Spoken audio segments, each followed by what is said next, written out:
Assalamualaikum warahmatullahi wabarakatuh, dan salam sejahtera kepada adik di lepas SPM dan ibu bapa yang saya hormati sekalian. Saya Azman bin Ahmad Mansar, bekas pelajar Diploma Pengajian Islam dengan Pembangunan Sumber Manusia di Kolej Teknik Yayasan Sabah di bawah program kerjasama Kolej Universiti Islam Melaka. Hari ini saya akan menceritakan pengalaman saya belajar di KTOS.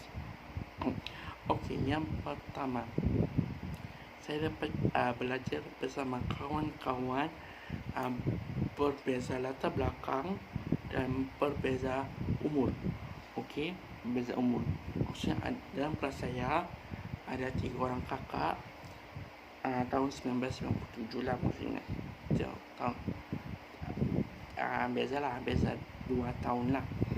Lepas tu dalam kelas saya juga ada 4 orang lelaki lah. Kami 4 orang lelaki, saya termasuk saya.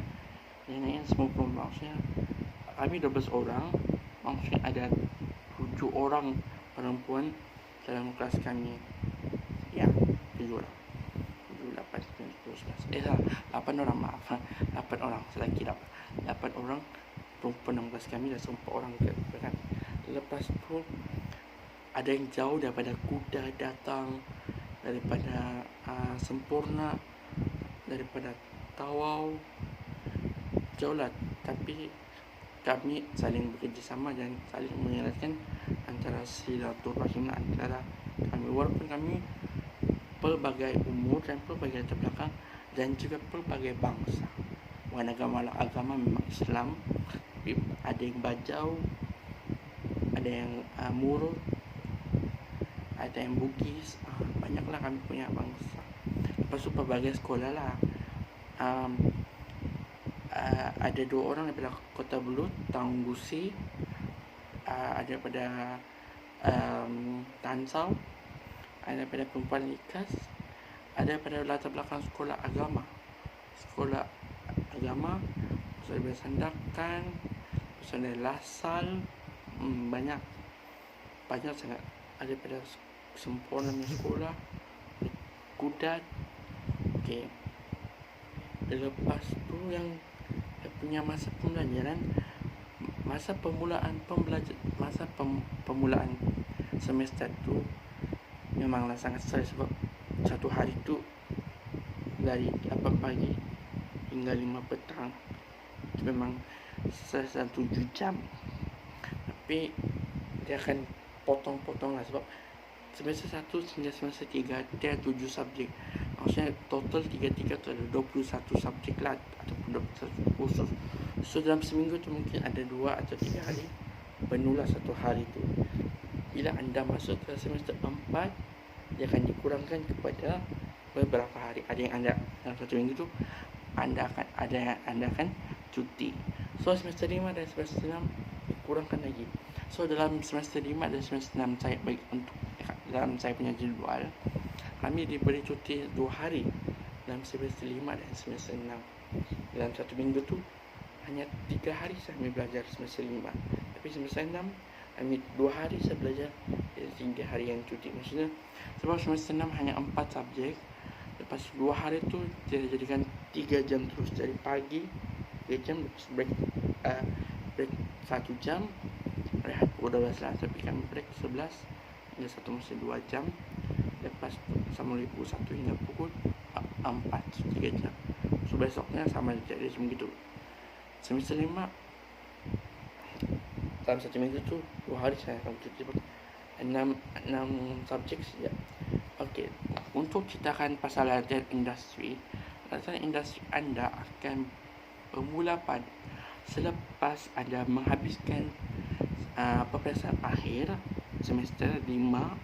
So lepas peperiksaan akhir semester 5, beberapa hari selepas peperiksaan akhir semester 5 tu, anda memulakan latihan anda selama 6 minggu sahaja. Okey, semasa latihan industri saya ditugas, saya memilih Jabatan Hal Ehwal Agama Islam Negeri Sabah. Kebanyakan kami 12 orang memilih Jabatan Hal Ehwal Agama Islam Negeri Sabah. Tapi ada 3 orang memilih Suruhanjaya Kemajuan Awam lah. Okey. Jadi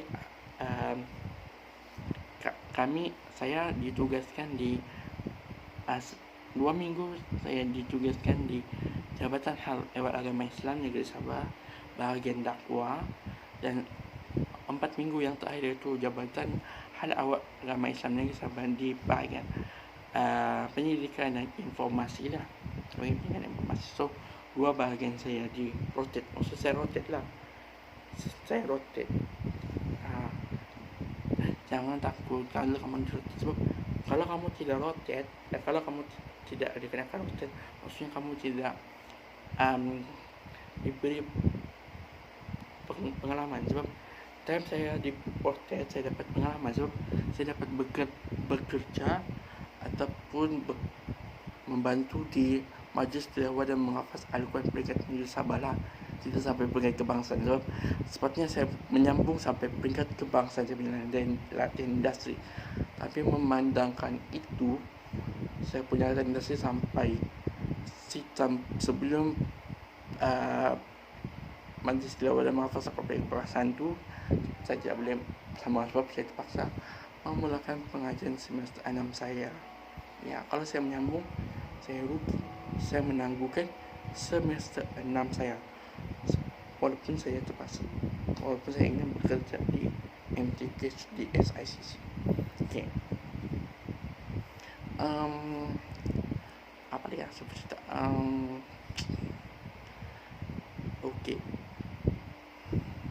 Untuk penyertaan, untuk kamu punya mod, untuk kamu punya maksud peperiksaan untuk kertas peperiksaan semua dihantar oleh KUIM sendirilah. Maksudnya ketua program kerjasama KUIM KTYS akan mengambil tu sampul-sampul peperiksaan ataupun pakej peperiksaan dan dibawa kepada kertas untuk diberikan kepada pelajar ajar yang kami dudukinya lah. Okey. Siapa ketua program kami ya? Ketua program kami lah Ustazah Mazni binti Muhammad. Okey.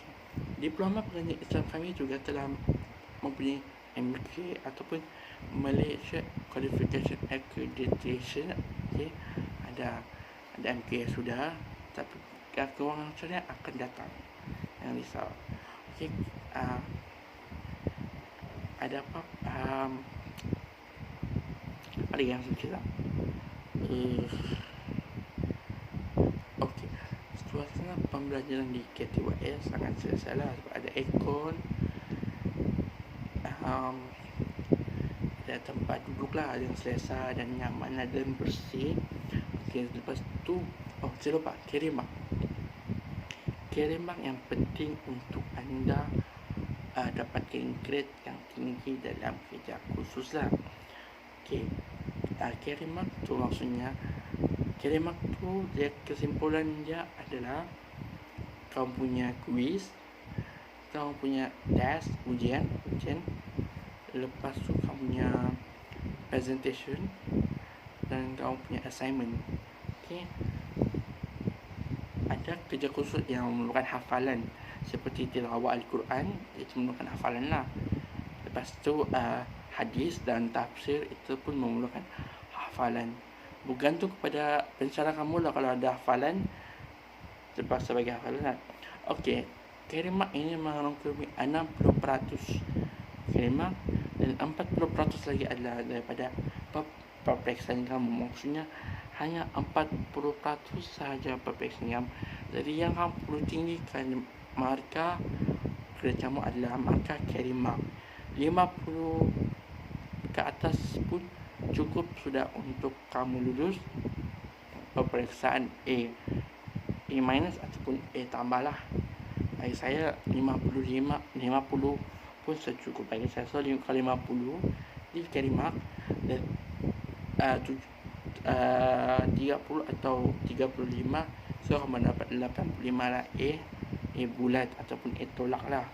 Kalau kamu dapat A plus, kena kamu mestilah 60% dan markah peperiksaan yang mana 90, 30 ataupun 40 lah. Kalau 35 pun cukup sudah. So, jika ada apa-apa pertanyaan, bolehlah menghubungi di bawah dekat deskripsi. Jangan lupa subscribe, komen, dan share. Saya akhiri dengan wabillahi taufiq wa hidayah. Wassalamualaikum warahmatullahi wabarakatuh.